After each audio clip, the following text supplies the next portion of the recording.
Greetings. Welcome to After Hours, the 0 hour 2113 special. Tonight, I saw you cock an eyebrow. Did I get that wrong? Tonight, I'm going to be joined by four of the fellow writers for this collection, this odyssey of cyberpunk. First, I'll basically go around and introduce everybody, and then we'll just, do what we do. First of all, from the sunny Emerald Isle, the Beavis to my butthead, David Green. Welcome. Good to have you back, mate. Long time. It's been about a month since we've done one of these. Yeah, I think so. Something like that. Yeah. But I think we have had a video chat in the middle. We have, yeah. At least one. We should just live together. It would make a lot of things easier. Yeah. I'd be up for it just to get out of the house, to be honest with you. That's all right. You two could probably move between tiers now. No, we can't. I don't know. I'm in tier 4 or something. We're in full lockdown in school. Yeah, yeah. It's funny that you said an odyssey of cyberpunk because, one thing, not to blow our own collective trumpet, but I can safely say that this is the best. Matron. Sorry. This is the best cyberpunk release this year, in the last 12 months. Way better than Cyberpunk 2077 because less bugs. It's going to work when you open the file. It will work. Yeah, it will work when you open it. And there won't be willies hanging out of it either. Yeah. Did you see the knob glitch? I don't. This is brilliant. Right, we'll carry on. Moving on to the next character here today, the Scotsman down under. Now, I've organised to do an Aussie special next week because I knew that certain people would moan about it being 5 a.m. So what has certain person done? He's decided to join us at 5 a.m. Nice one. Gregg Cunningham. This is a test run. This is to see if it works. Like that. Oh! Yeah. I think it was up at 3 o'clock, 3:30, 4 o'clock. Yeah, don't worry about it. It's 5 o'clock. Cheers for that, mate. It's good to be here. It's not my bloody fault you got the time zone wrong, is it? Like that. I do Skype with my folks every Sunday. The same thing. What time is it at your place? Still the same. It's still the same. 7 hours. Still the same. Next, over. Joining us from the US of A. Again, is it sort of like 1 in the afternoon or something for you? This is very strange. The sunlight's coming through your window behind you. Excellent. Yep, you've been on one of these before. Pleased to meet you. Pleased to have you on again, Chris Bannor. How's yes, it going it's 1 over o'clock for me, so it's really strange to have you guys talking about it being crazy times of the day. Yeah. Well, he said 5 a.m. for him. It's 9 o'clock at night for us three at the top.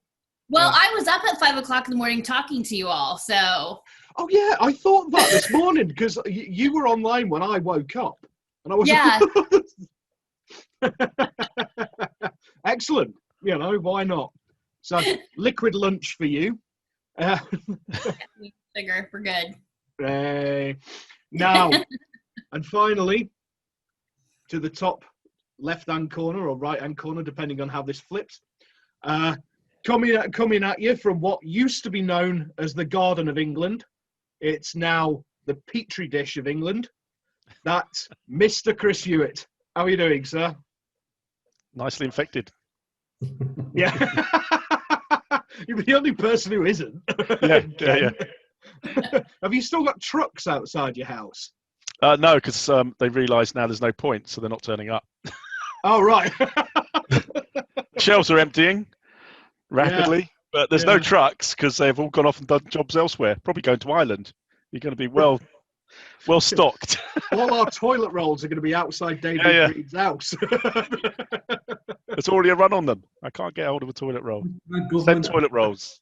Our government announced today that we're getting loads of extra stuff, just random stuff, and it's My like stuff. this probably is because the EU has said we've just got this extra stuff now because those bastards have gone. And, I saw you're still in the EU, aren't you, over there? So it's like we're in 3 different continents and whatever the hell England is now. It's its own. a mess. The British Empire has returned. It's now the septic aisle. Yeah, I like it. Right. I like it. Yeah. Mm. Oh yeah, that's it, and that's that's the way it is, and we've got all your stuff on the way. So, well, I'll give you my address. If you can just send eBay. eBay. you know who's really getting Baron? Yeah. Really getting hurt from all this Brexit stuff? People in Ireland, right? Because we have to order for stuff from Amazon on the .co.uk site because we don't have our own one, and the .com is mental, right? So we have to. But now, even if we have Amazon Prime, we're getting charged extra VAT and postage because you're not in Europe anymore, you selfish bastards. Yeah. Well, we're the real losers in this scenario. Don't worry, we'll be back. Hang on. Oh, brilliant. Right, yeah, basically for the audience, we're here tonight because we're all in that together. So let's get this very strange ball of stuff going. I don't know. What are your experiences of Cyberpunk? Where did you lot start? Because my first experience of Cyberpunk was when he messaged me and said, "Do you want to be in a Cyberpunk novel?" Yeah, I am the bringer of Cyberpunk. That is what I was in the thing. Well, I suppose while I'm talking, I'll answer. So like the first thing, just in Cyberpunk in general, just whatever. Yeah, Cyberpunk in general. I mean, yeah, whatever. Yeah, because actually, I'll point out that I'm wearing my Deus Ex. Yeah. Yeah. Yeah, I was going to mention that. Like, I think I'm not big into Cyberpunk writing that much, to be honest with you. I've read some bits of it, like Necromancer and stuff like that. But not hugely. I always find the jargon to be a little bit of a high bar to get into. I was going to bring that up because I remember when we were writing it, and we were talking about we were going to use like a lot of slang and all that. And my first draft of it, of my chapter, I loaded with like Arabian stuff, like following what Hultman had done. Yeah. And I passed it over to my partner, who's my beta reader. She threw it back at me and said, "I can't understand a fucking word of that." I think that can be the thing. Unless you're well into it, it can be a bit tricky. And obviously, for us doing this and releasing it with Black Hare Press, it's not a company that's renowned for sci-fi and renowned for cyberpunk. So it's going to be people reading it that probably never have read cyberpunk before. So that was one of the things that I think you have to kind of avoid. But there's other aspects of cyberpunk that you can focus on, like the humanity, lack of humanity, fashion, that kind of stuff. But so the first kind of exposure to cyberpunk for me was probably Akira, and then The Matrix. Really? My age group, yeah, because I would have been 16 when The Matrix came out, and Akira came out a few years, like 94 or 95. So I was in high school then, and there's like people that are into anime and all that stuff. And it's like, "Have you seen this Akira? It's amazing!" Like, and you go and watch it and whatever. And then after that, it would have been Deus Ex. The video games would have been the thing when it got me into it. As that kind of, so like I love the films and I love the video games. The aspects of some of the writing can kind of just be a little bit kind of, I kind of like reading and you kind of thinking like, do I have to figure all this stuff out before I get into it or what? You know what I mean? Well, I thought that at the time because it was like when we were discussing it before we all started, because we had a big brainstorming process, a lot of us. And there was all this talk of the jargon. And actually, it was you, Hewitt, who said, yeah, some of it's great, but we can't be all like Gaff, can we? Talking city speak. Yeah, which I was just like, yeah, you're right, because I mean, it's all well and good. You've got to get the atmosphere and the feel of it right, but you've got to be able to fucking read it as well. You know. Yeah. The big thing for me was listening to one of David Bowie's albums, the Diamond Dogs.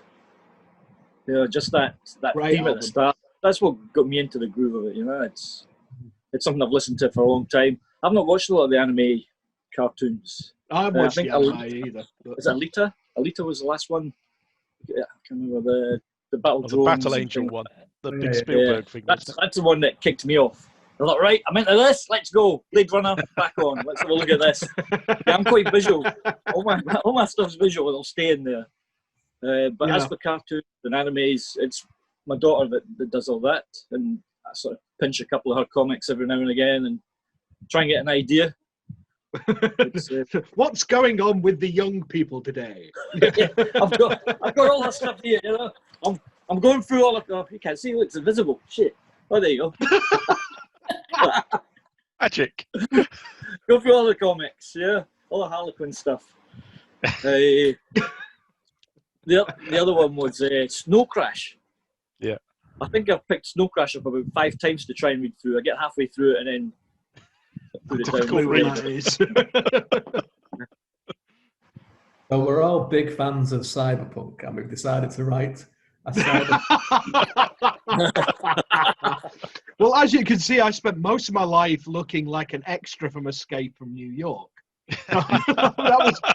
That's my kind of bag. Was that? I mean, I grew up massive fans of like Escape from New York, and Running Man was a big influence, especially with the underground radio. Yeah, I can see the links there between DJ Croon, baby. Yeah, because when you picked the Croon, that was the first thing I thought of was the Running Man. I was like, oh yeah, that'd be it. Then I thought as well, I was like, that'd be great to kind of link all the stories together to have this kind of this thing. I think the thing as well, like what I was big into since I was probably a teenager was Blade Runner. And Blade Runner is kind of like what we have done, because it is cyberpunk, but it's people are talking to each other in a timeless kind of way. There isn't a lot, it's technical when it needs to be technical. And especially in your chapter, there's quite a lot of the noir feel that Blade Runner had. I mean, Blade Runner was a big influence on me. I mean, I don't know how you could do cyberpunk and not have a bit of Blade Runner in it. Yeah, you know? I think it's just, I mean, some people would probably disagree, but I think Blade Runner is quite it's quite a good entry point into cyberpunk, because I don't think it's too difficult to get into. Because I say it's not like people talking to each other in like hacker talk as like people. Like Gaff in it. It's like this mongrel dialect he talks is called city speak or something. I don't know. I mean, I think there needs to be a flavour of that. Like we have done that. We have put a flavour of that into it. But I think it's I think that's kind of for anyone. It's kind of thinking like, where are we on the kind of scale of cyberpunk? That's kind of where we would be around that angle. But a bit more pulpy as well, because I mean, like all the chapters are different genres. I mean, you've got Gregg's, which is like Mad Max, big. It's like a Zig Sputnik video, is what it is. Get more of this, and get more of this chasing going in, and more of these things, and fuck them up on the roadside. Yeah, and then you've got Chris Bannor's, which is like body horror, which is a big part of cyberpunk as well. Yeah, I wanted to ask you, Chris. So where did your sort of influence come from on that? Mostly Blade Runner is my biggest. I absolutely love Blade Runner,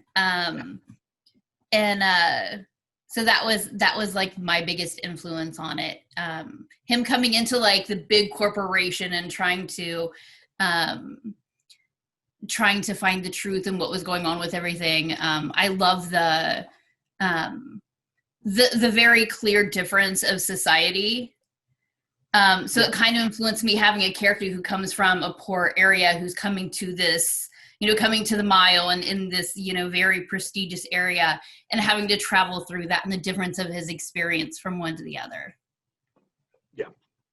Because that's it. I mean, money rises, doesn't it? And everything else falls to the wayside. I mean, that's a big factor in just any real cyberpunk, I think. It's that class divide. And I think that's something that we've explored quite well in it. Because I don't know if you've talked before about that kind of stuff with the Fifth Element. That was another one I really enjoyed. With the class divide is top to bottom as the car chase is going down, and it's going down through all the segments of the city, and it's getting crappier and crappier.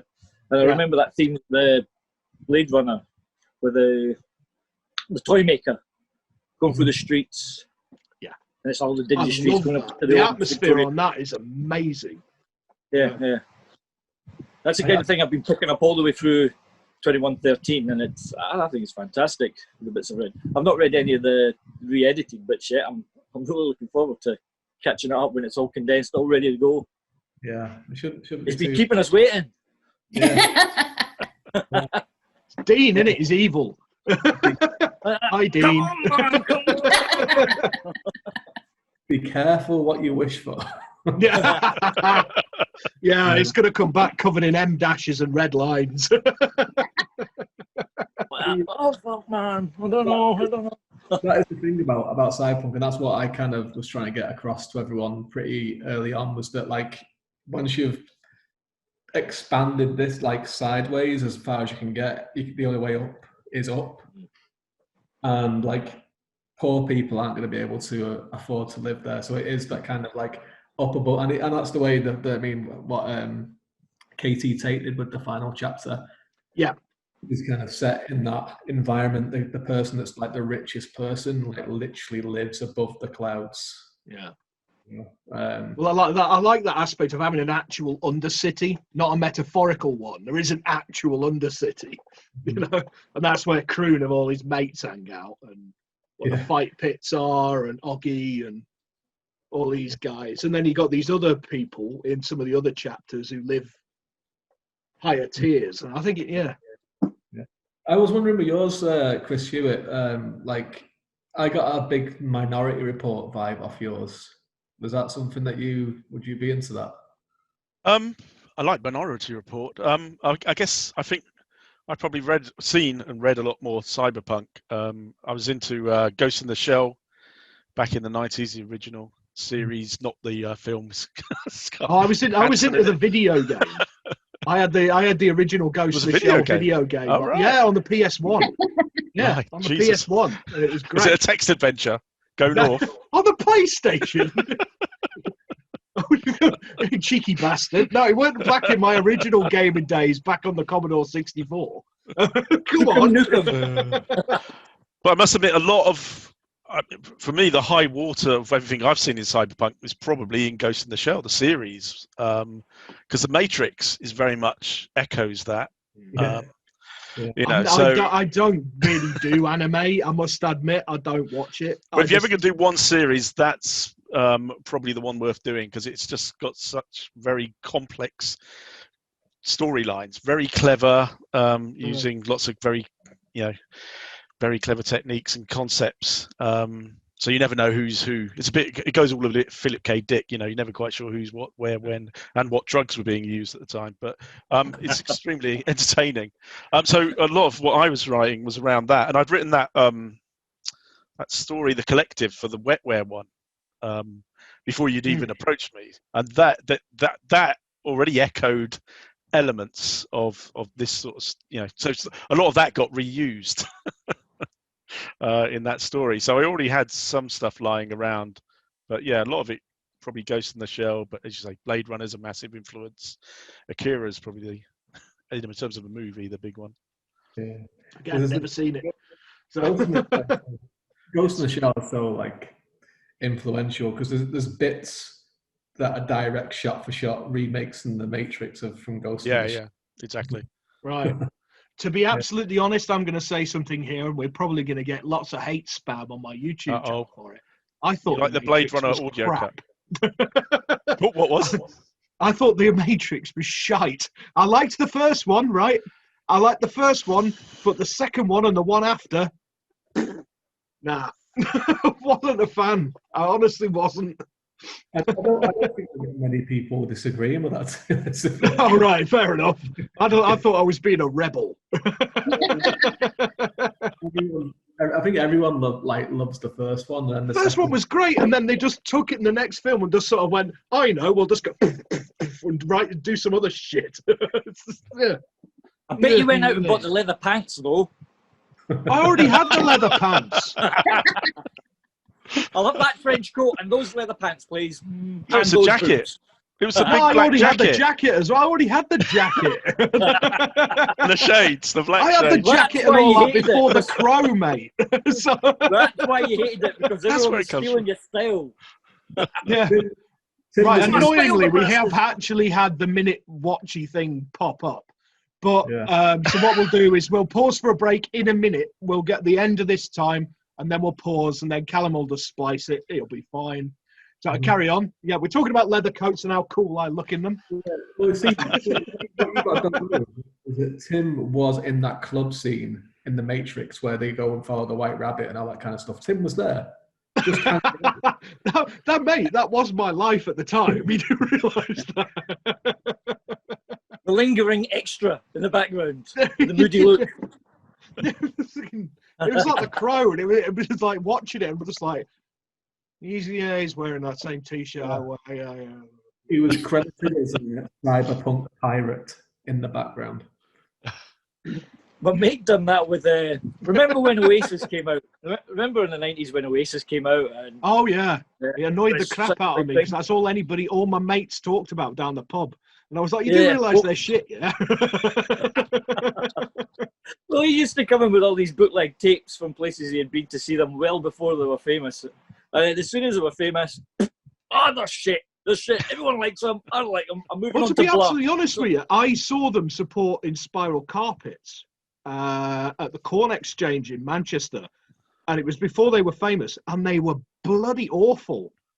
I don't know what had happened, but it was obviously one of them times when the brothers weren't talking or something, because one half of the rhythm section was doing one thing and the lead section was doing a completely fucking other thing. And then you had Liam in the middle with his fucking tambourine, and all I wanted to do was brain him with it. Just take your tambourine and fuck off and let me watch these Spiral Carpets, please. It was probably, I reckon the problem was probably cocaine. Yeah, you're probably right. It was like a session down the Thunderdome, eh? Yeah.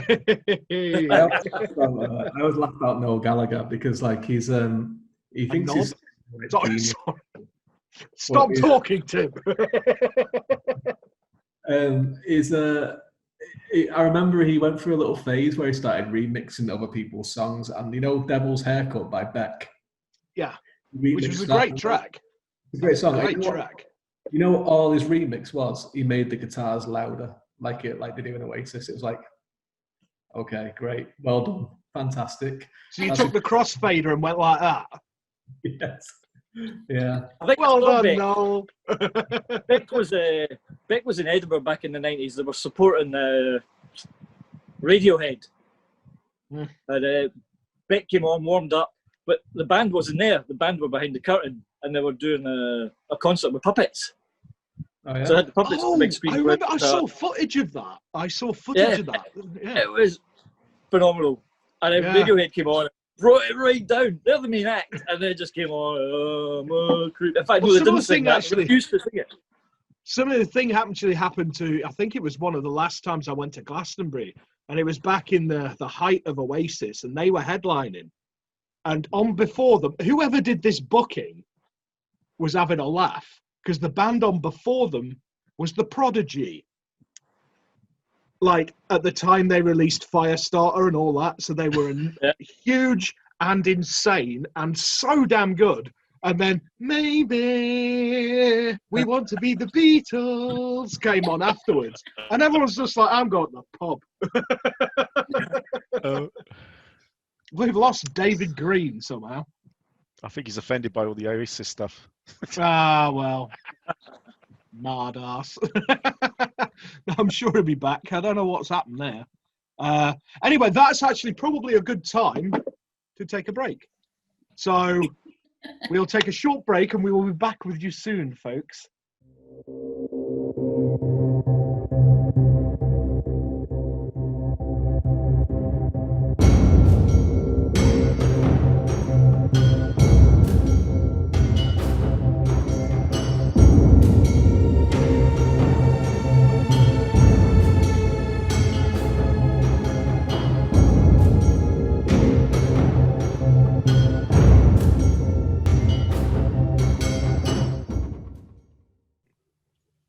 Welcome back to After Hours 0 Hour Special. And if you were wondering about this very, very, very attractive, sexy cover, yes, you can have it on a t-shirt. Now, how awesome is that? And there we go. If you want it.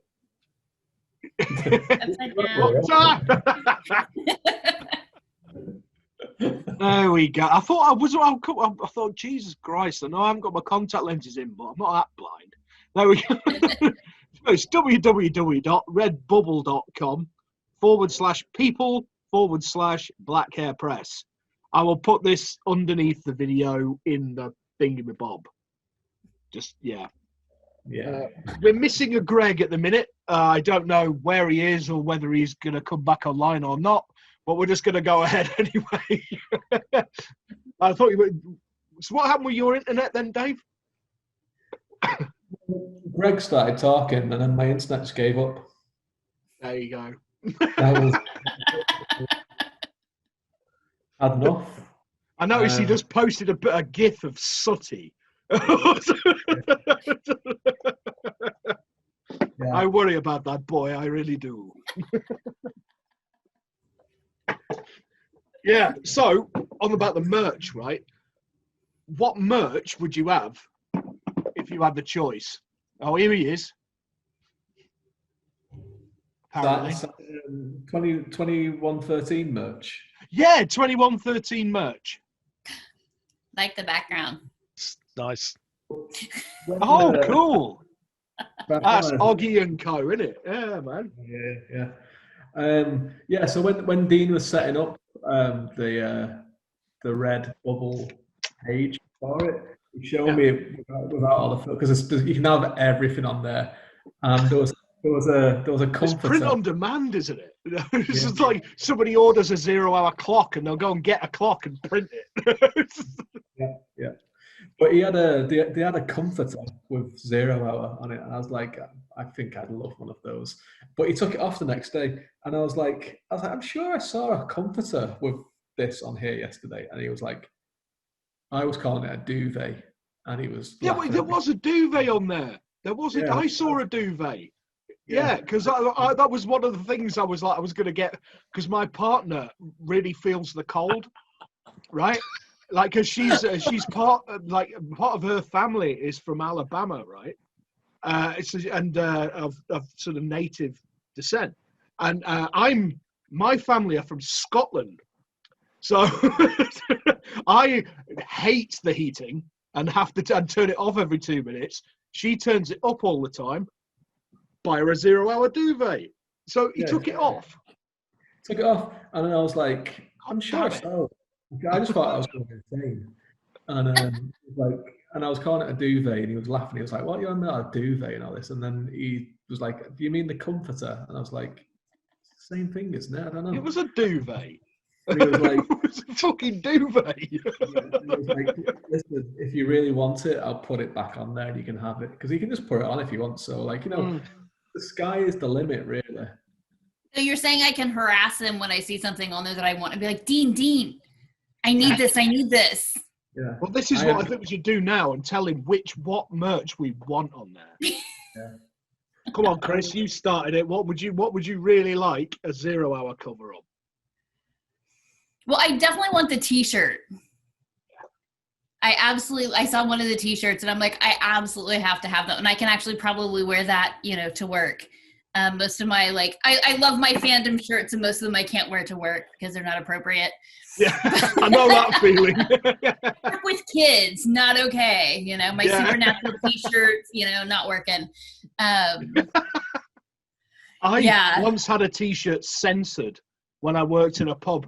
Because it was a family pub, and they had a family restaurant on it. And I used to live above the place because I was the head chef there.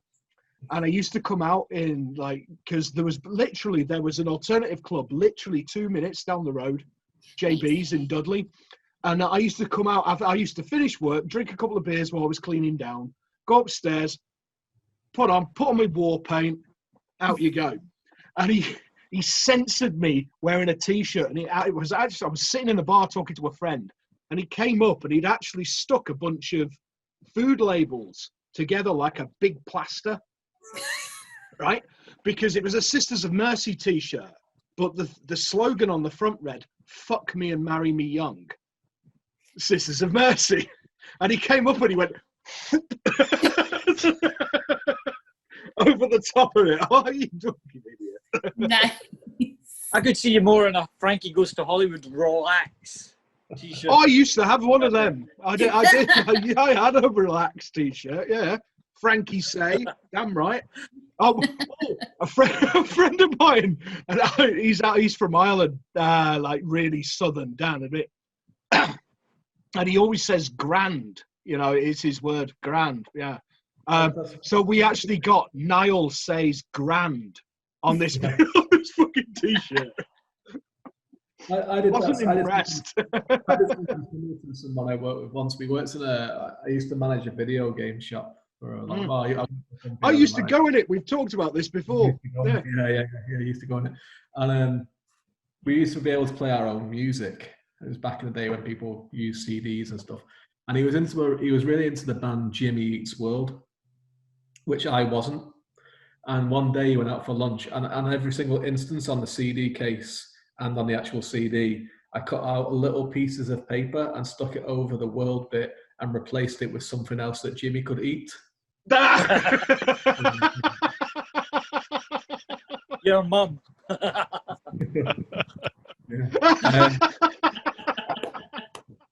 It was a bit strong. It was a bit stronger than that.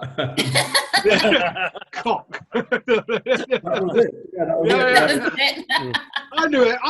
Mancunians, man, we know. It took me like an hour to do it, but it was well worth it. It's a friend of mine. You're getting paid for it. Oh yeah, I got paid. There's a friend of mine down here. You get all the in the pub I worked in down in Brighton, and we get all the magazines of the local, the local What's On magazines, and they have all the adverts for local businesses. And Brighton is basically, aside from Soho, sex shop capital of Britain, and they've got all these things in it, right? And there was this, let's call it a female comforter, which was very lifelike, right?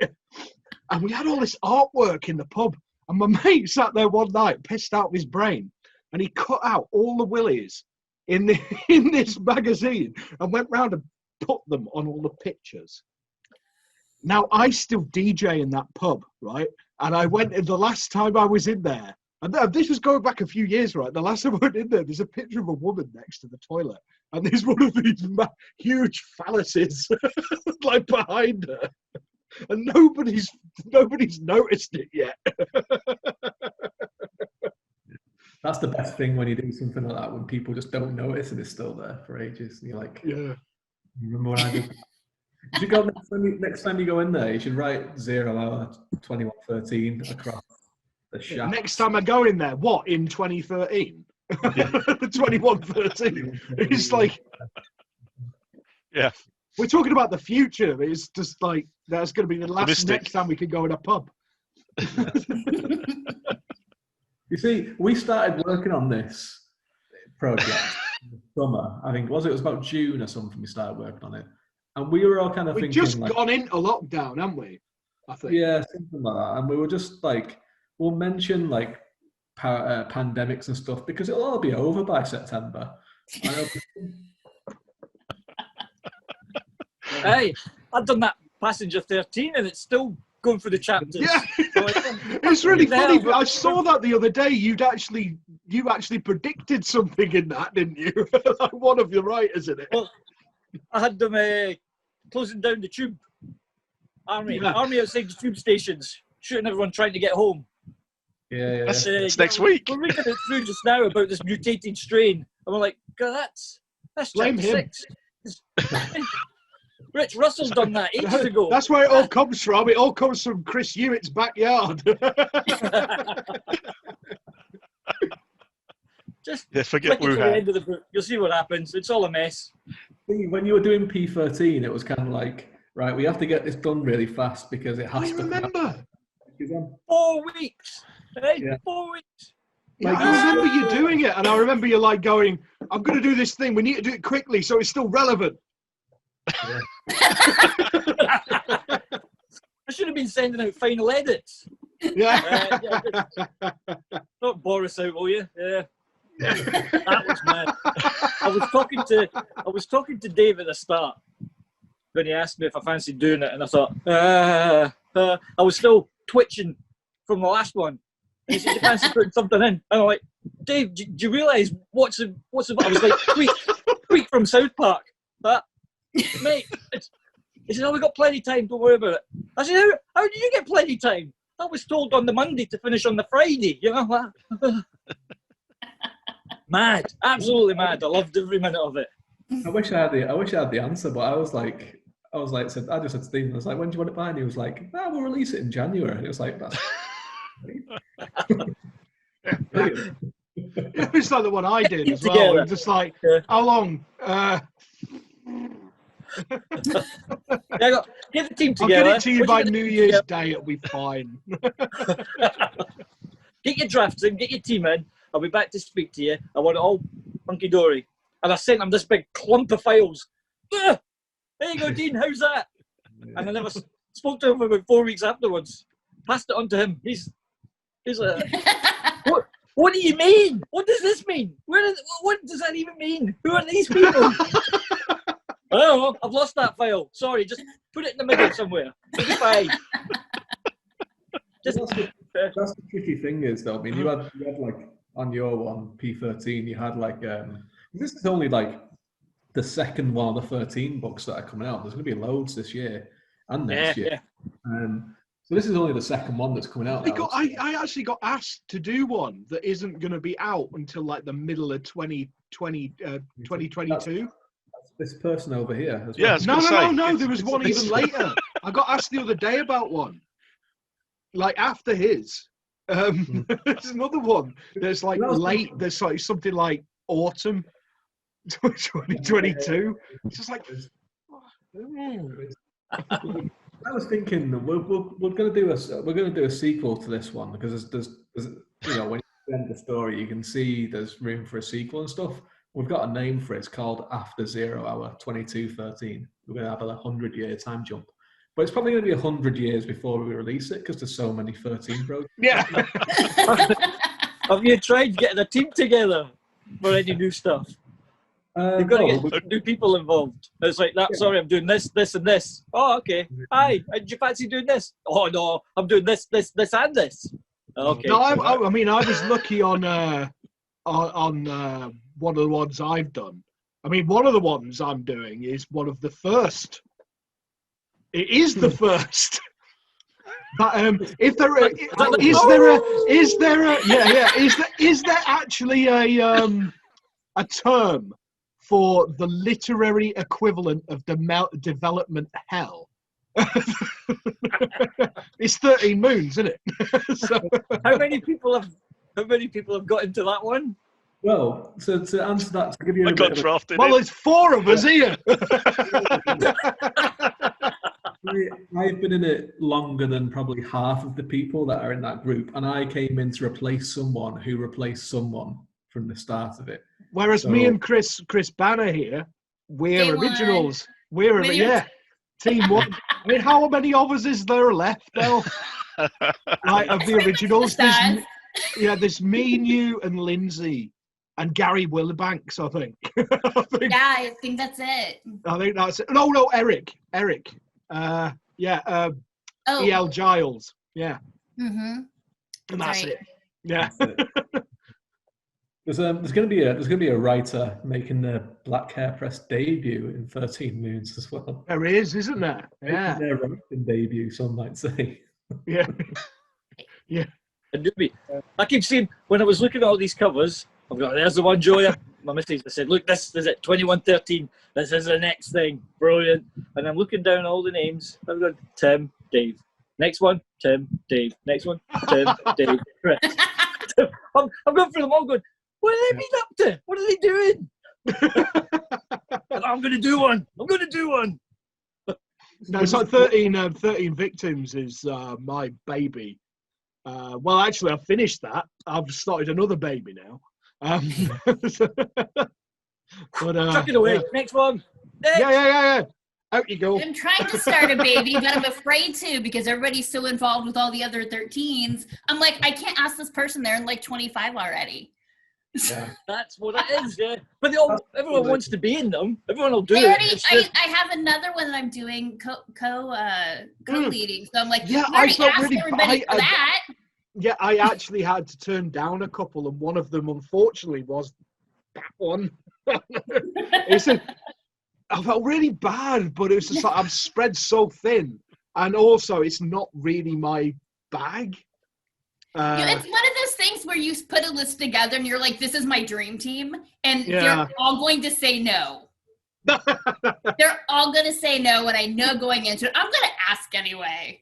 Yeah. So it's insane trying to put something like that together. I like doing them. I mean, there's a lot of great people out there. Now, Dave, there's a lot of great people. I'm reading through loads of drabbles just now. Yeah, there's loads of good people, and there's loads of new people coming into the Black Hare Press kind of authorship, I suppose, community in the last while. So that's good. It's a good chance for them. But I like doing them. I mean, running them as a project lead is different than just writing in them, because like I was writing the 13 Victims one, and it like, to be honest with you, like it was just the one chapter. And there's been little changes with the second draft, and it was pretty much straightforward. Like that was it. But then, like it depends on the project. Because something like 2113 it was so intricate, and you had to. Whereas the one I did had a flow, and I'd already set a lot of it down. Whereas you gave everybody a lot more freedom than I did in 0 Hour. Which was great, and it just we had a lot more time as well, though. We had loads of time to do that. Whereas it just said on you go, yeah. Whereas like I did another one called Whiskey Pete's on Route 13, which is just coming up to the end. Oh yeah, that's a point. I've noticed when I sorted out the old red bubble thingy earlier that I've got it the right way up this time. I noticed you've got merch. Yeah. Where's my goddamn merch? Where's my Victims merch? Damn it! Yeah. I tell you, I'm going to have words with Mr. Kershaw. I want a T-shirt at least. T-shirt. The best merch is for Whiskey Pete's, because it's like Whiskey Pete's is this like rundown weird diner on this old abandoned Route 13, which has been. The new Route 13 is on the other side of the country in America. This is one that no one even knows about. So the best piece of merch is that there's coasters for it, which is brilliant. I think it's that's badass. Yeah. I'm sitting here going like this now, going. Yeah, I know. Well, this is why I asked that question right at the beginning. What merch do you want? I want beer coasters and that'd be cool. Although saying that about the T-shirt, I would like one just without the face and everything. Because if you want what I wear usually, not this, I like just a logo, across the man boobs. Just that across the boobies would look brilliant, I reckon. I want Dave Green's face. What? Boom, big beard. Get on in, please. It'd look like a sporran. Fuck's sake. On a cod piece, on a cod piece. Hey, like a big Cod Billy piece. Connolly beard. Belly warmers. Yeah. With tassels. Actually, somebody said sporran. I wear kilts. I would love a sporran like that. I'll tell you what. I'll set up a Redbubble store just for you, and you can have whatever you want with my face on it. And you know, Well, like your scary snippets to. That was Did you see? Yeah, did you? I think you all know what I'm talking about. His phone put up the woman's body with his head on it. The last time he did one of these after hours, I put that on the cover. I was absolutely pissing myself when I saw that. That was genuine. Roll on the floor laughing. I just thought, oh, brilliant! Get a screenshot now. Yeah, It's just one of them moments that can't be replicated, isn't it?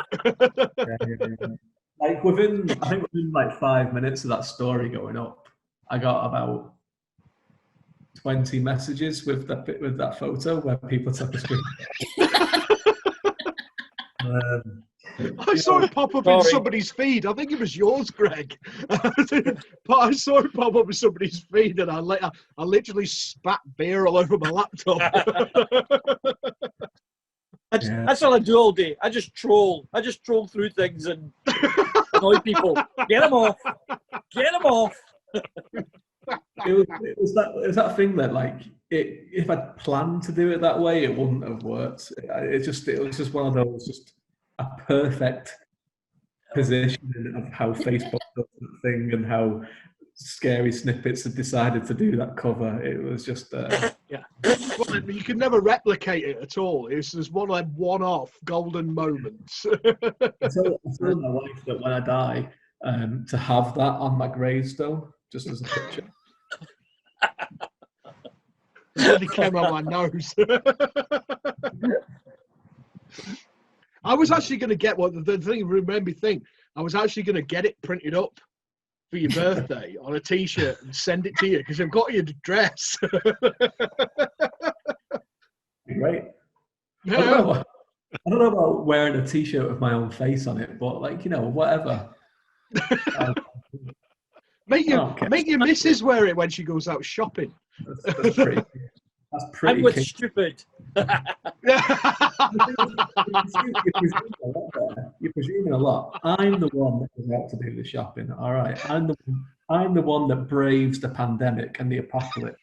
Same. Go out and get wine and Pringles. That's me.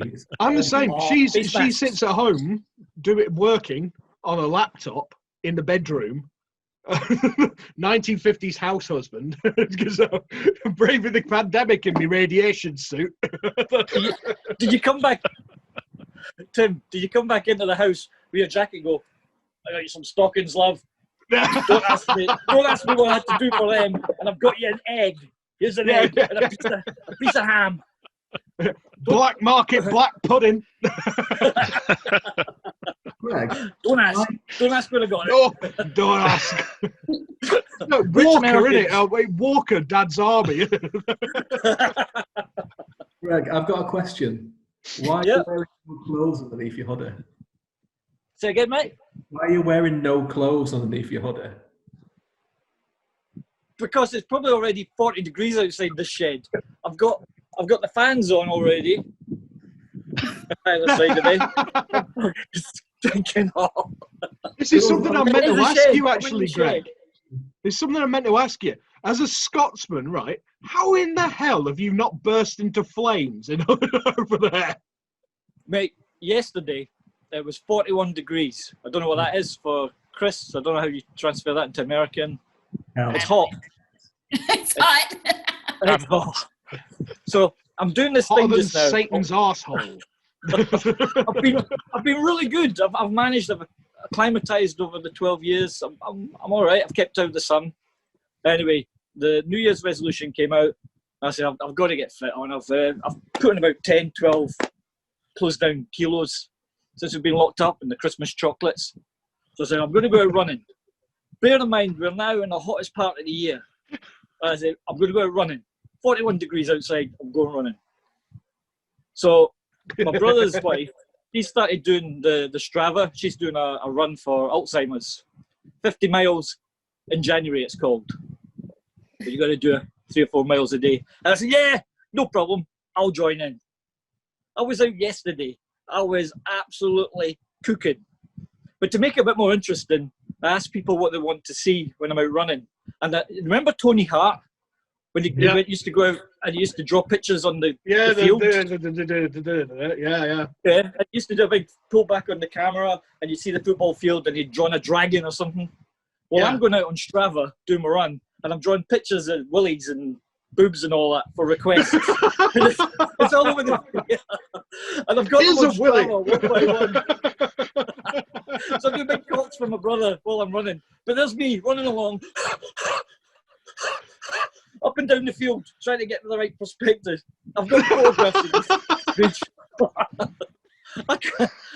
I'm dying. There's people with defibrillators behind me. Are you all right, mate? Look alone. Dying. I'm dying. Oh, That's what I'm doing. And you've still got the balls to do.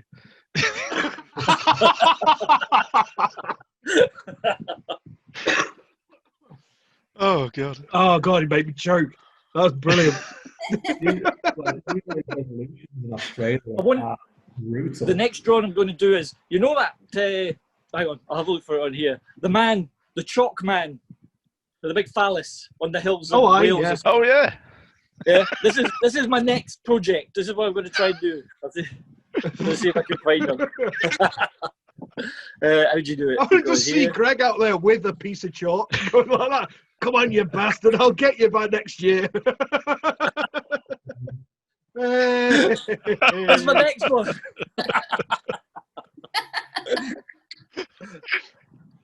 That's my uncle. I can just imagine you running through people's gardens. Sorry, mate, I've got to get through because the club goes up here.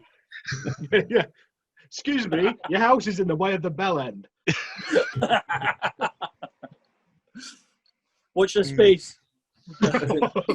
I'll have the music go. You know, remember the Tony Hart music? Yeah. Can you tell what it is yet? That was Rolf Harris. Yes. Oh, hang on. No, we're not going there. We're not going there. We're not tying anybody's kangaroo down or anything else. Tony Hart. We're going to have to watch our language anyway because a child is present. The child. Hey, that's awesome. Oh, wow. That's awesome. How good was that? How good was that?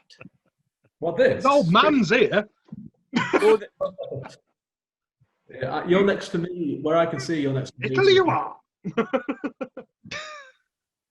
Nice. Yeah. Nice. Awesome. Nice. Spot the nerds. I was just about to say, I didn't get the memo on this. Nerds. What's it? Oh, put it back. Put it back. I missed that. Yay. Was it the Book of Bobo? Yeah. That's right. That's right. So, 0 hour, hey? Yeah, I know. Yeah, what a journey. Want to get back to it in topic. Is there any massive fallacies in 0 hour? I don't think so. Maybe there is. Oh, I don't know. That bloke in her story, in Chris's story, is a massive. Oh yeah. Yeah. Seriously, I've not been so angry reading something like in my life. I literally wanted to like reach into the book and punch him in the face. This makes me so happy. Yeah. Job done. Yeah, job done. I've got Tim Mendees' blood pressure through the roof. What about Harry's character, Harry's story? Oh man. Were we reading that and going, oh, Oh, yeah. I still wake up in the night. I still wake up in the night and have to take a shower. Yeah. I was reading it and just going, "Oh, this is brilliant." It is. It's stunningly good. Yeah, it was just like, this is like a Skinny Puppy music video. This is great. I came over and go, yeah. So that I got the most private messages about from people that either loved it or were quite concerned about it. Or both. Brilliant. Yeah. Well, I loved it. I thought it was great. No, I thought it was, yeah. You just read it going, what the hell? What the hell? Yeah. What the hell? I actually did a custom croon bit for him because he was using a bit like he cut from somewhere else to put in, and I was like, no, I'll do you a custom bit. I did a bit about like croon going, remember to bag up because that virus can't be solved with a good hacker or something. And he was like, oh, that's great, I'm going to weave that in. I was like, oh, go off, I've done. So yeah, something all right. It's like, and it's just, I placed it in the exact middle of the book because it was kind of like, where else can it go than the middle of the book? Because it's just so uniquely Hari Navarro. Yeah. And so different to everything else. I mean, everything is of a piece in there, which I think is something we worked on really, really hard. But his still is, it still exists in that world, but it's so like unique to everything else that's there as well. And the thing is as well with it is it's the unreliable narrator. It's like, is any of this happening? What is, you know, and it's brilliant. And it does like I was really keen to get Hari into the team at the start. He was one of the first, like, you know, like you said before, Chris, you have a list of people, and like with mine, like actually pretty much everyone that was on the list, I managed to get onto it. But Hari was one of them, and I was like, exactly what he wrote was exactly what I was like, I hope he writes something like this, because it was perfect. Because it's been one of those ones, but people that read it, they'll be kind of not lulled into it, because everything kind of changes and everything's kind of like, you know, there's all that kind of stuff. But then you get to Hari's chapter, and then you'll be like, what the hell? How's about my fingers just got an STD? Seriously, man. I mean, that's just fucking grimy. I love it. I think you're right. It oozes off the page, doesn't it? It does, doesn't oozes it? off the page. Like, yeah. You feel filthy reading it. I love that. I love that. One of my mates, Rich Rochelle, we've been writing a few things back and forward, and I've been learning the ways. He's like the master. You know, I'm like the little Padawan when I'm reading some of his stuff, and I'm shaking my head and I'm going, Rich, what are you doing? And he's like, too much. And I'm like, Jesus. So then he'll send me back another piece, and it's double. It's like he's doubled down, and you're like, hey man, what are you doing? I don't know if any of you read any of the P13, but he wrote a character called Tommy, and it's about his encounters. I've seen the memes about Tommy. Oh man, this character joins the Mile High Club, and I'm reading this and I'm going, my mum's got to read this, man. He says, what, more lubrication? I said, Jesus, no more lubrication. So I said, right, we'll see if we can find you someone to write with. So we found, I think it was Anja S. And I said to her, look, I've got a couple of weeks to go. I need you to be the encounter in the toilets with Tommy. Can you handle it? And I sent her a copy of the story, and she came back, with a wide eye emoji. I said, give it a go, mate. See what you can do. And the pair of them came away with these two characters and the encounter in the toilet for the Mile High Club. And I was reading it like that. I can't send that to Dean. I'll put some more in it. Put some more. We'll get some more lube. Jesus, man. It was peachy. My mum's just about at that chapter now where she's reading. She said, I'm up to Tommy. And I'm like, okay. Right. We seem to be running out of time again. Now, what are we doing? Are we going to... Let's do one more little break and then we'll finish one more off. Break and then we'll and then we'll wrap it all up in the next thing. Waking up, so yeah. Yeah. Yeah, you can tell he's just waking up, can't you? He's got to get out running. Come on. Thinking of a next drawing. With his Sharpie. Yeah. Could have half a leg done. Hari, give me some more info. I need something different. Yeah. Big dog Willie's box. over the beach. Sydney Opera House in Willie's. Right, we're going to take another break now, folks. We'll be back in 5. From the sponsors.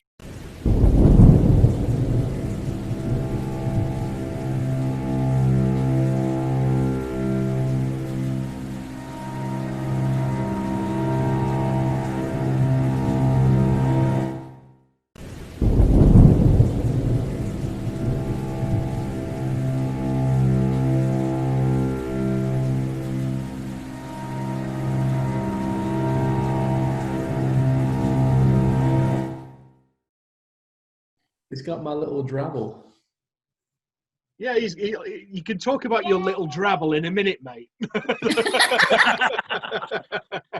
First off, welcome back to the 0 hour special of After Hours. And yes, we are talking about a Black Hare Press production.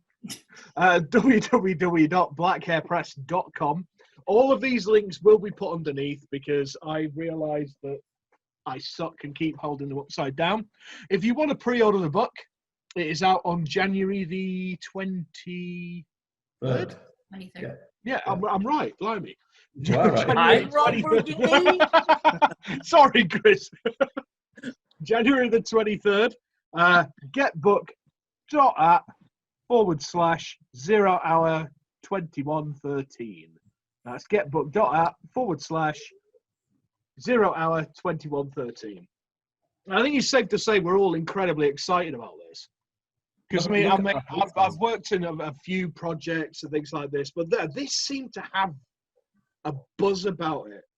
You know, once we all started going, it had a. Maybe it's just me. Yeah, we're all very excited. Come on. We're all so excited. It was like, yeah. Well, yeah, I think so. Yeah. No, it was great. Like from my point of view, like obviously coming up with like an idea and then trying to get people to buy into it and trying to get like what's in my head out to other people and then keep them excited, especially if they come with something that you have to say no about or be like, maybe not so much. That's the tricky part of it. But like that did happen. I know that one because I'm you know that myself, one, yeah. And I know that one, yeah. But like that, yeah, you're right. Like everyone, there was never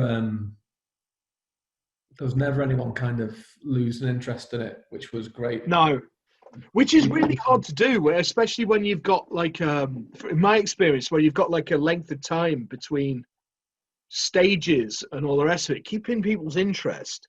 I mean, because I know from the other side of it, being involved in other projects, where I've been involved in a project where it's been done chapter by chapter, similar to the 30 Moons, but I was like chapter 10, and after like the 4th or 5th chapter, I was kind of like, I'll do it in a bit, it'll be fine. It's not the fault of the person who's running it or the fault of anything else. It's just because as a writer, you get another little fucking bee in your bonnet, another little idea that you go, ooh, you know, we're all sort of just really easily distracted. So keeping everybody's interest is really bloody hard. Yeah, that's why this worked so well, because like for people that like don't know how the structure is, so there's like when I approach people, I was like, this is the start of the book. This is like there's something that happens, and then there's something that happens because of this thing, and then we're going to tell these stories in this 24-hour time period, right? And it can be anything that you want to say and do. Yeah, it's gone. It can be anything that you want to say and do. But and I was like, but what we're going to do is, as we keep working on them, we've got different stages, and we're going to try and bring these stories closer together. So like we can cross them over, we can do this, we can do that, we can do this. So I think that kind of kept people's interest because it was people were able to come up with their own stories. With some people got some prompts. Some people actually wanted like to give me something to write about, give me a theme to write about or something. And some people didn't, but because of the way then it became more collaborative as it went on, it kept people engaged. I think because it was kind of like people were asking questions all the time, saying, "I want to do this. Can someone think of a name for it? Can someone?" And then someone else would be like, "Oh yeah, I mean the Argomals was the big thing. I thought was like, they turned up too late." Turned up really late. If we'd had that concept like talked about much earlier, I think it would have been all over. I was all right. Because I had Croon. He can talk about any old crap. Yeah. I think as well, it was good that it came in late because if it came in at the start, everyone would have been like, "Ooh, Greg's got some pussy." Argomal. Right. But that was great because Alana Robertson Webb came up with the idea of having augmented pets, and then it was like, well, what should we call them? So we did a poll for it in the group, and then from that it was just like everyone was like, "Oh, I'm going to try and work it in an Argomal. I'm going to get one in." Yeah. I think I'm going to have Croon waffle on about spy penguins. Penguins. Keeper creeper penguins, man. That was it. The world that it was in, like it was like a sandbox, really, that people could kind of play, and that was what I was trying to do. Was like sandbox for people to tell us. Well, I think that's what I was trying to make. I mean, about the ones that are more structured chapter-wise.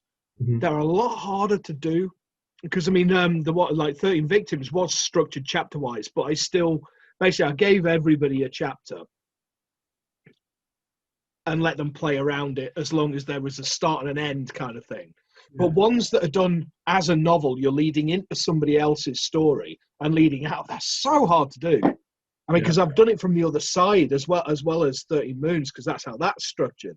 But another one I'm in is structured very similarly. And I was just like, oh, God, this is hard.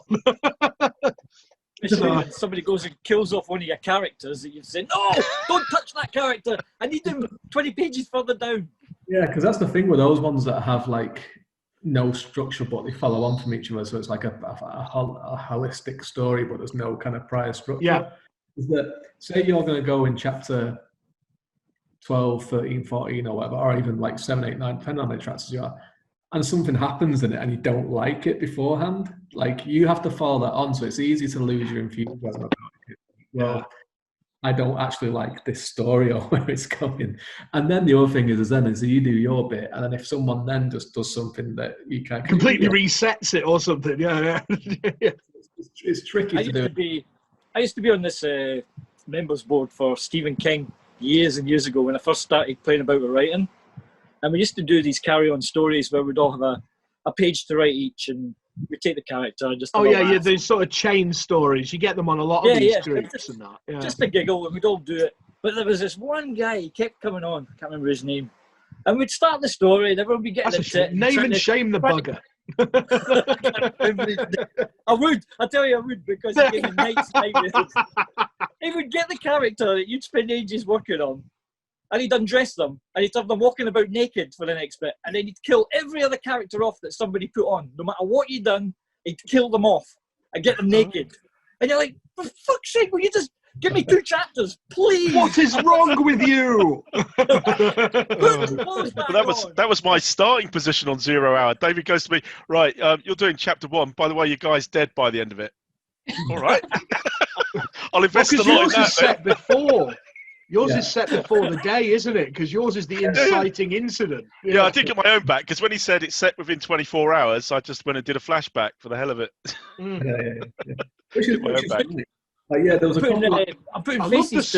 I actually love the structure of yours, Chris. I love that because I like playing with that kind of thing myself, of like videotapes, and I mean, because I'm a kid of the 80s and all the rest of it. I love the VHS as king, man. I love that kind of.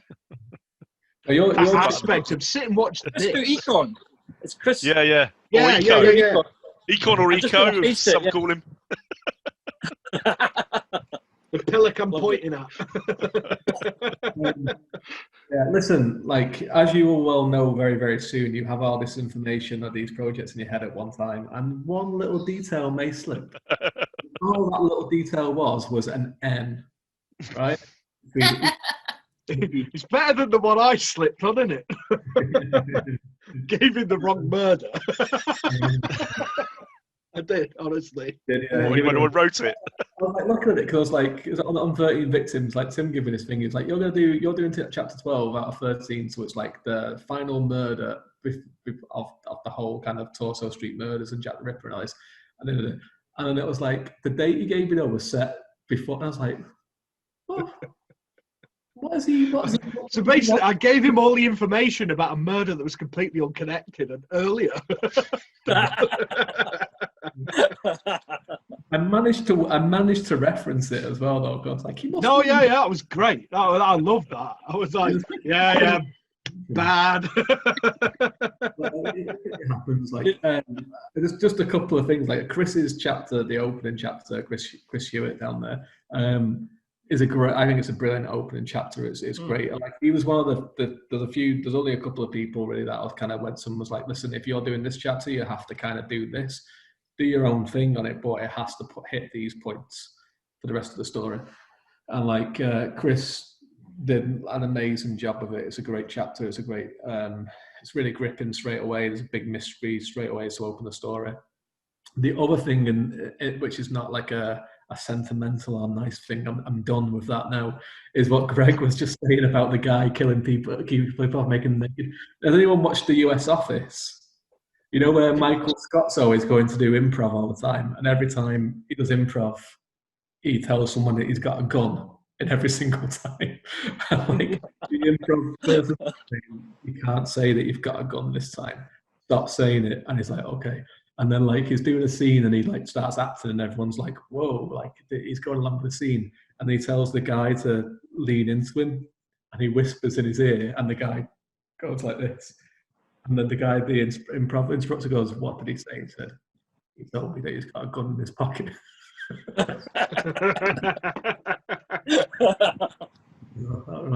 The other thing that I want to say is that everyone here has got their own 13 projects, either about to finish or new ones about to start, so that might be. Well, actually, technically, I've got your bloody 13 project. You can be asked to run, mate. That's awesome, though, man. I was just like, go and sell an idea and then offload it. I'd already told myself I wasn't going to accept anymore, and then he came to me with it, and I was like, oh yeah. Right. Who else saw Cryptids first? No, I came to you straight away with Cryptid. You were the first person that I told about it. No, what I mean is, Shopped it around, mate. Shopped it around. Doing it, but you coming to me and pitching it to me like you did. I was just like, oh. Well, you were a shoe-in straight away, obviously. I mean, well, I think Carry On. It is the Carry On. The Carry On anthology. Exactly. Oh, I want to do that. That's gonna be the next one I'm gonna pitch. Yeah. That's it. Carry On 13. It's going to be. Sid James. Yeah. I think it might be good, though, to kind of, well, it's a Black Hare Press thing. It might be good to kind of talk about the upcoming 13s that we're all doing as a little bit, just to kind of. Are we allowed? That's the thing. Yeah, I thought that earlier when I mentioned 13 victims. They're all out there. Because they were all like that, and then Dean let the cat out the bag. But that was that was before I'd finished picking my team. So literally, my inbox exploded. Yeah, people going, "Can I be in this?" Like, that day, like when he had put the picture, because I mean, there's a picture of all of them on there. Like, so I think we can talk about them. But that day where he did that, for the next 48 hours. It was just like, I'd love to be a part of 0 Hour. I'd love to be a part of it. It's like, 0 Hour has been done for months. It's done. Now I've had it. Can I be in your Jack the Ripper and tentacles thing? It was just like, it's done. It's actually finished. Yeah, so I'm finding it quite hard because I just put one on there last week. I thought, what the hell, I'll give it a go. And I've had a lot of people sending me story snippets. And I've been reading a lot of the drabbles and the short stories, which are great. But what Dean's asked me to do is think bigger for people that can actually extend the story to 6,000 words. And a lot of people haven't, on Black Hare, a lot of people haven't tried that. A lot of people haven't tried to I actually had that with 13 Feasts, which is my latest one, my latest project. I actually had that on that with some people I approached with it, saying I've not done anything bigger than like 3,000 words, and you want 6. It's just like, I don't know if we can do that. It's a difficult thing, because especially when you read the smaller stuff and you think, wow, this is excellent, this is exactly what I want. And when Dave put his one into the P13 one, the retreat, the one that I just had. Oh, we're talking about his little drabble again. We got back to his little drabble eventually. Yeah, we got there. Woo! You said that was the first one that you had printed. Is that right, Dave? What do you say? Is that the first one that you've had printed? It was, yeah. It was when I printed. So Finder's fee. Finder's fee. Yeah. Well, everybody stop doing that, Eggs. I'm drinking. Yeah, so I have P13 in hardback because it was the first. I've been accepted to a few things before that, but that was the first thing that actually came out in print was P13. Yeah. Yeah. It's always a special place in the heart, isn't it? When you like the first thing that you get and you can touch it and you open the page and you actually can read, like, that's my name. There's something a bit special about that, isn't it? I just bought the first one of the first sci-fi books I was in about 5 years ago, and I don't put out stories the way that you guys put out stories. If I think of something, I'll write down and do it once every few months. I don't try and join every book that's out there. I don't join the sets. If I like an idea, if I like a concept, I'll do it. But like the 7 Deadly Sins and the Drabble sets, I'll put some in and then I'll leave it. And I'm not one of these OCD people who like to get 1, 2, 3, 4, 5, 6, 7, 8, 9, A, B, C, D, E, F, G. I just do things that get my idea, because I see everyone's got all the titles behind them, and they've got everything. But I just do little bits and the drabbles that come up, and I forget what my train of thought was there. But reading these, I wondered where he was headed with this. Yeah,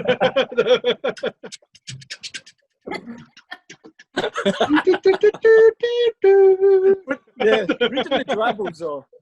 I got a whole load in. Gregg the wank engine. But it's great. It's great to read the small stuff, is what I'm saying. But when you're reading the bigger stuff and you're asking people to give me 5 or 6 pages of something you've done before, and I'll see if it's the same style as this concept I'm working on just now, and then telling somebody, look, I like your writing, but for this style, I'm not sure that you've got what the other 3 or 4 people have got the same concept. So I'm getting my little black book now of names of people. I say, oh, they do love, they do romance, they do horror. Great. So maybe I mean, like my point of view, I've gone for people like I know I like their thing, and it's not always just I like their style, because there's some writers I really like their stories, but they just won't work in what context I want to use them. Do you know what I mean? I mean, I have the opposite problem to Gregg, because I can't do drabbles. So so if somebody sends me a drabble, I sort of look at it and go, you bastard. How can everybody do them and not me? How far did you get on that other project that's just going out this month, when before you realised it was 250 and drabbles? I got visions of you writing 2,500, 3,000 word stories. Let me tell you what happened on that. I actually, Chris, that was pretty much what happened. But how far did he get? I reckon he got a novel out of it. At least a novella, before someone pointed out that it was actually a drabble. It's not finished, but it is going to be an episodic novella, because David can attest to this, because I was like, oh God, I'm such a fucking idiot. I completely misread this call, and I thought it was 5 drabbles, right? and 4 stories of 2,500 words. They weren't. They were 250 words. I contacted the publisher on the story. I actually, the way I found out this was that I sent them a thing saying, "I've wrote my first big piece of the thing. It's going to be well over. It's 3,500, all right." And she was like, "What?" Thanks for your email. I wrote a story for Wetware, and I was really keen for it. I looked at it, and I'd been planning it for ages. I thought, this is the one. This is the one I'm doing 2 months I of. saw that. And Yeah. I wrote, and I thought, fucking awesome. Sent it in. I've done about 13,000 words. I thought I was about 2K under. And then Dean sent me one back and said, we usually do 10% over. Not something like 3,000% over. Yeah. My manuscript, he looks at it, and after the first page of 3,000 errors in grammatic and all that, he goes, in the bin, sorry. Not got time to do that anymore. So, Greg, what is your 13 project about? Because I saw the book title and I saw the cover and it looks great. What's it about? Asylums, isn't it? Like, Yeah, well, I had to think about it. We were all just mucking about on that page, putting our lists down. And we started doing things about 13 breakdowns, 13 nervous breakdowns and things like that. So I was sitting there thinking, having a beer. And I came up with a couple of words. And then I just thought about it was just the title to start with. That was all it was. And I was trying to incorporate the 13 and do something different with it. So when I put it into Disturbed, I broke it down and made, there you go, Disturbed. yeah, 13. I liked that. Yeah, Disturbed 13. Yeah. And that was all it was. And it was just to have 13 tales of like a McMurphy type of thing, you know, like One Flew Over the Cuckoo's Nest. I just want to hear 12 stories from 12 individuals about why they're in there, what they're doing. And that's it. It's simple. I've got an idea to bring them all together. But the people I've got, we've had a few changes. But I read one from Sue Marie. She sent me something. I wish I could remember the name of it. Crap with book titles. And when I read it, I thought, I don't know. yeah, that's it, Sue Marie Silly. And she sent me a call. I can't remember.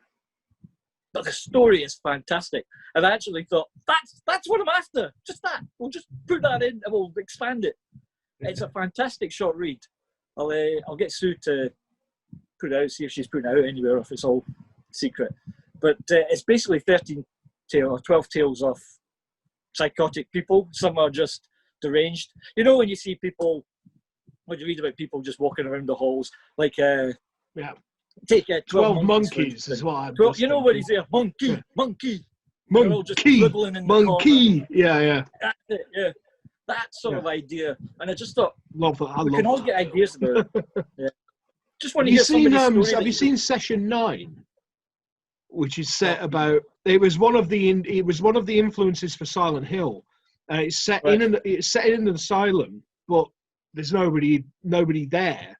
It's a bunch of guys that go in to do some work, and it's just done really well with tape recordings. And it was one of the influences for the sort of found footage thing, even though there isn't any sort of shaky cameras or anything.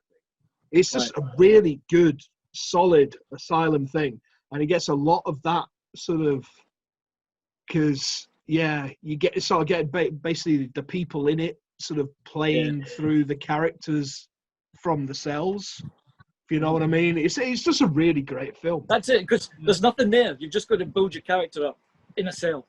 They're like the Alcatraz, you know, just two guys talking between a cell. So all you're going to see is a lot of dialogue, but you can get flashbacks. You know, I'm just wanting 12 tales, and then I'm going to scratching on the wall and that, don't you? You know, the proper full-on covering every inch of ceiling sort of. Yeah, that's what I'm going for. But I read the book, the One Flew Over the Cuckoo's Nest. You know, but I didn't realise the book was from the Chief's point of view. I always thought it was from McMurphy's point of view. Yeah, watching the movie. But then when you read the book, you find out it's from the Chief's point of view. Yeah, and I love it. I love reading that. So the people are sending in their stuff at the moment, and it's a great team now that's coming together. I'm really chuffed with it. We've got standbys. They've got their ideas as well. Because I remember from the last time, have a standby ready because things happen. People pull out, and you're left going, I need somebody in to read all this. Don't we know that one? The rest of us four, don't we? Well, Chris is our standby. Yeah, I was a standby. There's us three here, Dave and Chris. Yeah, don't we know that one? Oh, I was a standby for 13 moons. I was a standby for a standby.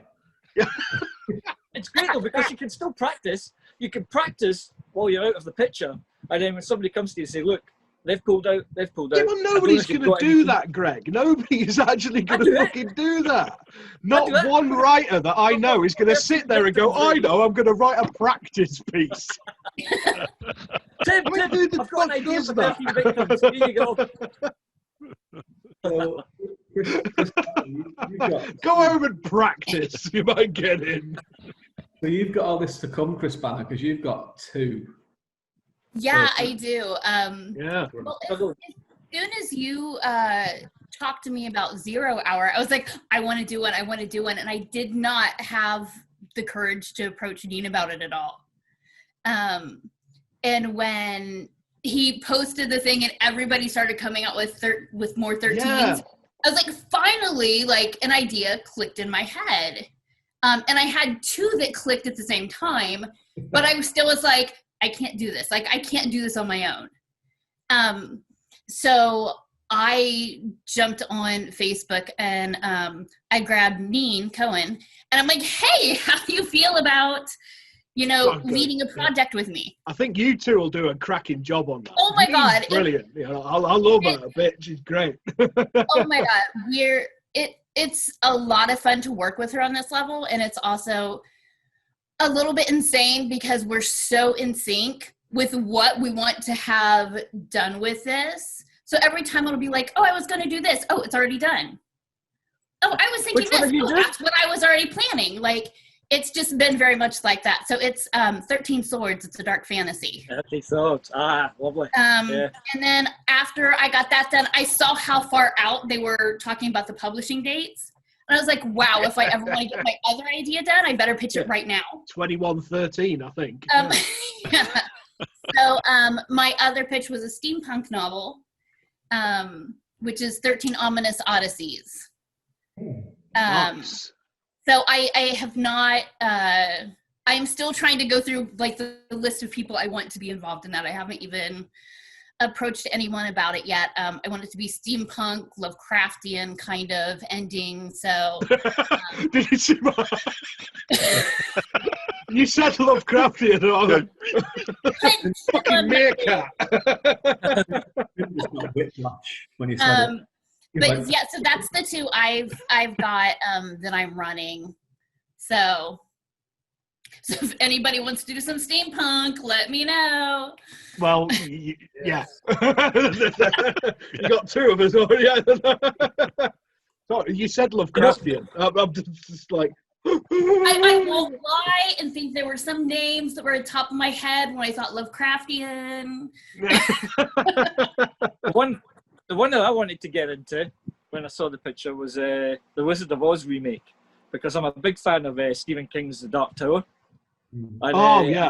But again, Lovecraftian, the Man in Black, you know who that is, don't you? It's Nyarlathotep. It is. It's what? It's Nyarlathotep from the Cthulhu mythos. Yeah, you're a blank. Just nod. When he starts talking about Lovecraft, just I'll go get my daughter. My daughter has not read Lovecraft, but she's studied it for some reason. Nice. And she will go on rants about Lovecraft anytime I bring him up. Awesome. It's absolutely hysterical. I'm like, I know somebody that you need to talk to. Yeah. Not me. Tentacle obsessed northern god. I can't even spell the word when it comes up. Cthulhu. Oh, they want more stories about Cthulhu. What are they? He's actually turning white. Yeah. Whiter. He's got Whiter. all the colours draining out. Seriously, man. Hewitt, are you feeling more or less confident about your one after this? Oh no, I'm totally not confident at all because I've Start seen the wrapping others. this up in a minute. So- Yeah. Because 2113, probably the exception to the rule, I think, isn't it? In that it seemed to go No. quite well. 13 victims went without a hitch, man. Okay, Isn't it? okay. 13 I take it back. Drops of Blood was very smooth. All right. That one's coming out in February. 13 Drops of Blood, very smooth. Brilliant. Yeah, Okay, 13 victims I'm feeling a coming lot out in more March. confident now. Very smooth. Whiskey Pete's on 13 has been like really, really smooth. Like no. Oh yeah, no, I'm feeling yeah. So I it'll think, go fine. I think 13 When moved the exception to the rule. When I started out with that P13 one, I had an idea for the start and I had an idea for the end. But I put it out, I wasn't thinking about any structure to anything, I just put it out there. And I said, who would like to do the start? We got hands. But I said, and who would like to do the end? But they got hands. I said, fine, have a start ready for me in 10 days? And then we'll all work off the start. But then everybody else just went, boom! And all different stories. And I was like, no, wait. We don't know what we're doing yet. I kept asking, I said, is that start done yet? And Jacob was going, yeah, I'm getting to it, mate. Don't worry, I'm getting to it. I said, I really need to start so we can pull it up. So at the end, I'm rounding up You really 10. need that first person to get their arse in gear, don't you? And then when they don't, Like, it just completely Just give me a fucks it. start. Please give me something. Give me a plane. That's all I need. He's going, So you had 100,000 words. 100,000 words. You had to cut it back, shape it into the story you wanted. I got 100 emails saying, so what are we doing then? I said, just get off the plane and off you go. Just, I don't know, go left, you go right, you go on, you get another plane. See what happens. I'm getting Mad Max results back here. I'm getting zombies. I'm like, no, wait. We've got to do it. Fuck it, I'll be fine. Get Tommy up there. Oh, yeah. Awesome. Well, Have a start, Chris. Have a start. Yeah, well, we'll see how it goes. well, this Shall was we? like the first thing I did with 13 victims was I basically I think I went too far the other way to begin with, because I did this welcome package. It was like, right, you're writing this chapter, we want this in it and that in it and the rest of it, and everyone was a bit like, what can I do? It was just like, just write something, it'd be fine. But I think I went too far the other way to begin with. Yeah, I'm trying Now to. like, At the moment, kind I'm of trying to rip figure it out the balance on it. About, as you say, 0 Hour was quite good because everyone could get on, and it was a shared world that people could write stories in, well, and there was a the few thing connections, is and that's to a quite degree. nice. So, I mean, it was a lot easier than I would never do another one after Moons. Well, this is good. Which is, I would feedback. never do another one, which is like linear. Never. Right. Not a bloody chance. The thing is with 13 Victims, though, Tim, is that it's based on historical. It's obviously spec fiction still with the Cthulhu and Lovecraft aspect, but it's based on historical events. So those things have to happen in those chapters. Yeah. You have to be that. Whereas, like with yours, Chris, 13 Cryptids, like the world. People could go off and do their own thing. I think my plan on it is get everyone on the same page with a set of characters that appear across 13 and get them invested in the characters early on, and then try and reuse the same characters across. So there's some, but then everyone can go off and write their Yetis and their Wendigos and their. That's what I did with and whatever Tim's already smiling about. Tim's already got. That's what I did with Whiskey Pete's. It's that thing I just created a cast I'm of a shit poker player. Oh, I'm winning! Yeah. What you haven't seen yet is the strict no Cthulhu, no Lovecraft elements allowed. Deal breaker. It's a deal breaker. Bastard. Right. So on that note, we will start wrapping up. Thank you, everybody, for watching us. But first, before we go, I will give everybody's little moment in the sun, starting with the man who just basically pissed all over my chips. That is Chris Hewitt, and you can get hold of him at muse.blog. Is it right way up? Yeah. You're nailing it. Brilliant. And then we'll move down to the sunny Scotsman. I haven't got one for you because I didn't think you would turn it up. You can follow me on Strava. Yeah, follow me on Strava. I'll put something underneath the video. It'll be fine. Next to him, he was a last minute. He wasn't supposed to some impressive work. I mean, the reason I'm supposed to be doing the one next week is because of this numpty down here. He's going to have the whole thing done by next week. No, for fuck's sake. All right, next to him, the bearded wonder, David Green. That's David Green, writer.wordpress.com. Yeah, I have no pictures of penises, unfortunately. And then we're moving up to an easy one, www.chrisbannor.com. Well, we like the easy ones. And mine's a pain in the ass as well. I mean, I've lost my own thing. Damn it. Oh, no, there it is. There we go, yeah. Tim Mendees, writer.wordpress.com. And where's your video links? I've got a big stack of them on my subscriptions. You're on my video links.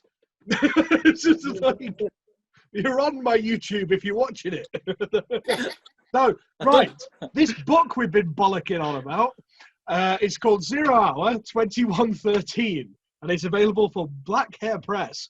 If you want to get it, getbook.app/0 Hour 2113. I can't believe I nearly forgot that. And again, that is from www.blackharepress.com. And if you want to harass them about merchandise and buy T-shirts with like Two-Face off our names on them, because they're awesome, to be fair.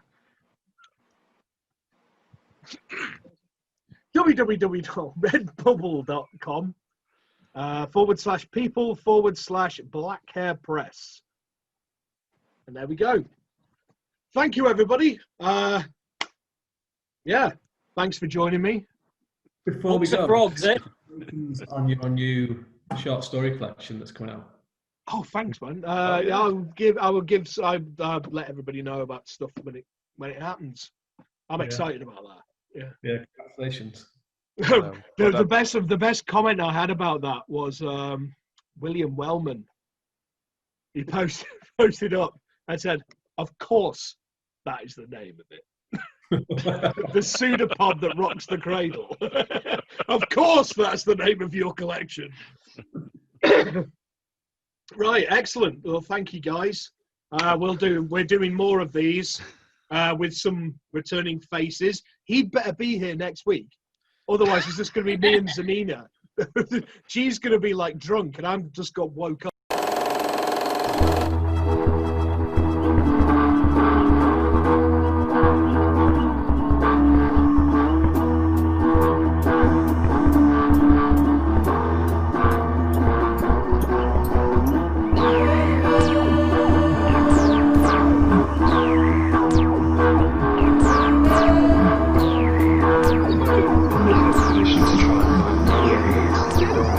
Existence of this.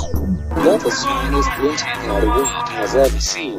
Keep your grandma just on fucking on her eggs. Put on it, you won't miss me for thousands ahead. If it all comes out, just smile at it.